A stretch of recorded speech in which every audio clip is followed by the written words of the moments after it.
Kesehatan Masyarakat Fakultas Kedokteran Universitas Lambung Mangkurat. Di sini saya akan menyampaikan orasi ilmiah mengenai pemberantasan jentik nyamuk penyebab demam berdarah Dengue atau DBD.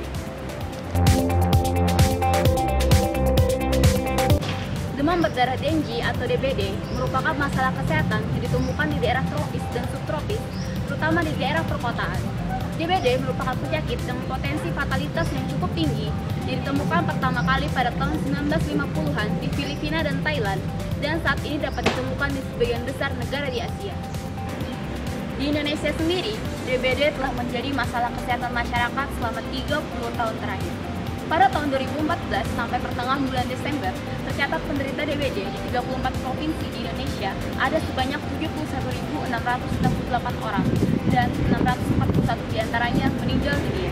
Angka tersebut lebih rendah dibandingkan tahun sebelumnya, yaitu tahun 2013 dengan jumlah penderita sebanyak 112.511 orang dan jumlah kasus meninggal sebanyak 871 penderita.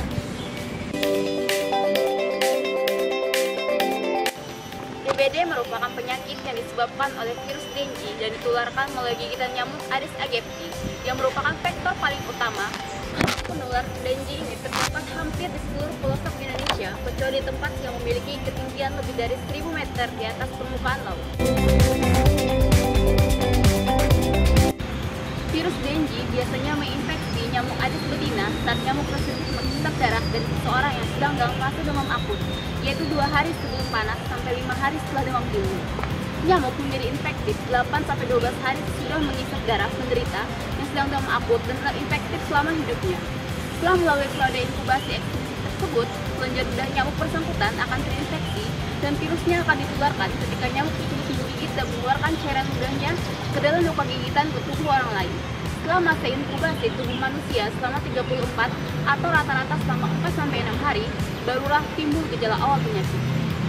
Gejala awal DBD antara lain demam tinggi yang mendadak dan berlangsung sepanjang hari, nyeri kepala, nyeri saat menggerakkan bola mata, dan nyeri punggung. Selain itu, kadang disertai adanya tanda-tanda perdarahan, dan pada kasus yang lebih berat dapat menimbulkan nyeri ulu hati, perdarahan saluran cerna, shock, hingga kematian.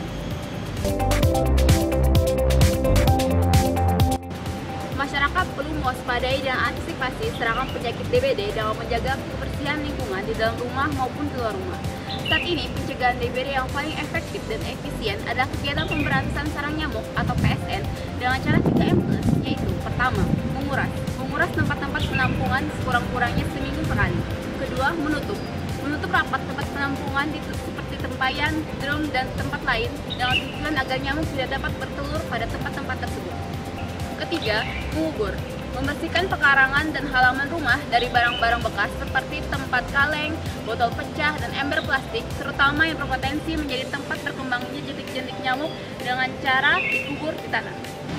Adapun yang dimaksud dengan plus adalah segala bentuk kegiatan pencegahan seperti menaburkan pupuk laktasida pada tempat penampungan air yang sulit dibersihkan, menggunakan obat nyamuk atau anti nyamuk, menggunakan kelambu saat tidur, memelihara ikan pemangsa jentik nyamuk, menanam tanaman pengusir nyamuk, mengatur cahaya dan ventilasi dalam rumah, dan menghindari kebiasaan menggantung pakaian di dalam rumah yang bisa menjadi tempat istirahat nyamuk. PSN dengan 3M+ perlu ditingkatkan terutama pada musim penghujan dan pancaroba, karena meningkatnya curah hujan akan menimbulkan banyak tempat perkembangbiakan nyamuk menular DBD, sehingga seringkali dapat menyebabkan kejadian luar biasa atau KLB. Ingat, lebih baik mencegah daripada mengobati.